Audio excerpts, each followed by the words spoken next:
Hey y'all, it's a Hoodie here back again with another video.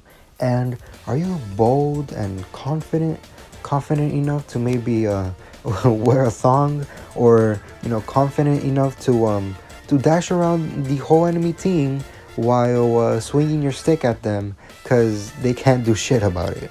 Do you like to be flexible? Do you like to be confident? Do you like to just show off everything about yourself? Then Lance is definitely the right character for you, and let me explain why. So, in this episode of Mobile Legends Pros and Cons, I will be talking about Lancelot. So, for me personally, I hate people with a lot of dashes in the game because they annoy the shit out of me, and that includes people like Wan, Benedetta, or Lancelot. When I play against these people, I really have a bad time, but when getting gameplay for this video, I can understand why Lancelot is enjoyable. So for the first pro, I just want to say that Lancelot has probably, I would say, the best mobility, or one of the best mobility skills in the whole game. Like, this guy, his whole mechanic really is that he has to dash as much as possible, so like that he can build up power. And the more he dashes, the more skills he uses, then that allows him to do more damage. And yeah, like, Lancelot literally is the dash hero before Benedetta came. While yes, one can argue that the majority of assassins in the game do have some form of mobility, and there's also an argument to be made for assassins that can even roam faster than Lance. I personally really, regardless, enjoy the fact that he can roam around the map quickly with his dashes by bouncing off of jungle creeps, or being able to enter a fight really quickly by using his skill 1 or his ultimate. Being able to spam a lot of dashes during a team fight does sound like a lot of fun to me. It does take some level of experience and skill to actually be able to use Lance at his fullest potential. So that, I'm gonna just say, as a con, maybe not for the majority of players who maybe are like good at assassin heroes, but players that are newer at the game, or players like me who are like, don't take the game super seriously, but they play often enough to know what's going on. The only reason why I'm using his skill ceiling as a con is because in order to get the full experience out of what it's like to play Lance, you need to spend a pretty good amount of time on him. He's not one of those heroes like the majority of tanks in the game, where maybe after a couple of games you finally start to understand their kit better. You finally start to actually start playing the hero, knowing what to do and when to use things.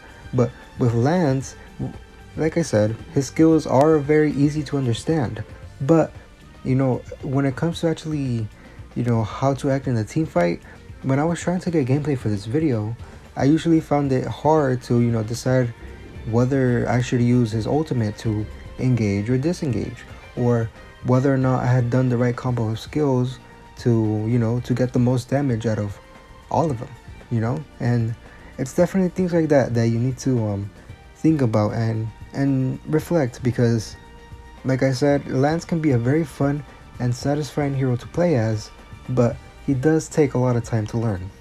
Now, this does not apply to everybody, for me as a tank main, since I'm not used to a lot of mobility, it was pretty hard for me to understand Lance's skills, or at least understand when to use them when making this video. But if you're someone with a lot of experience with Lance, and maybe when you started learning him at first, you were able to just get maniac after maniac with ease, that's great for you. But that wasn't the case for me, and I feel like that wouldn't be the case for other people as well. So after you finally understand how to use Lance's dashes during a team fight, then what comes next? Well, a lot of outplay potential. That's what. So if you look back at my Sun video that I made, then you will remember that one of the points that I made was that heroes with immunity have a lot of chances to make outplays in the game. So while I did say that Sun's 2 immunities can be used to outplay opponents, Lance can also do the same thing and look better while doing it. Now, once you become skilled enough with Lance to the point that you don't have to worry about the little charge up that you have to do before using your ultimate, then Lance can be very hard to kill for the enemy since, like I said before, again, he has a shitload of dashes and immunities. All these things combined allow him to probably be, one of the hardest assassins to kill if you don't have the right heroes, such as maybe someone like with a lot of CC. Or, in my opinion, I think the best counter for Lance is Eudora, since she has a stun and she also does a lot of damage with her skill combo. But even if the enemy does have someone like a Eudora who can take care of him fairly easily, Lance can still even outplay her because she lacks his mobility and he has immunities.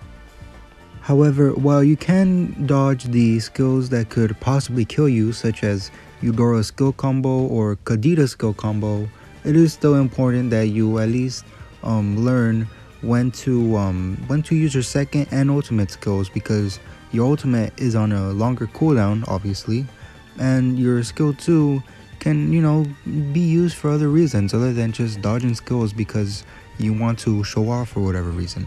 So definitely be smart about how you use these skills, since both of these skills cannot reset like your dash skill. Like I said before, while you can still dodge the skills and build items to counter those magic burst heroes, you still can be beaten by them fairly easily if, let's say, they catch you by surprise by hiding in a bush, or maybe you're unaware of the fact that they have their skills up and things like that, So definitely, be smart about how you play Lance, and if the enemy team has a hero that can counter you, make sure to let your allies deal with them. So other than that, that's pretty much going to be it for this video. This was my first assassin video. If you don't want to count Matilda, so I don't know, tell me how I did, I guess. If tell me whether or not I should learn assassin more, because I honestly don't have that many games on assassins besides maybe a couple of matches on Gushen, but even that, I only have like a 60-ish% win rate, so that's not really as high or like a good win rate to have on an assassin. But yeah, that's pretty much gonna be it for this video. Like I said, correct me in the comments below, and other than that, that's pretty much it. Thanks for watching, and see you.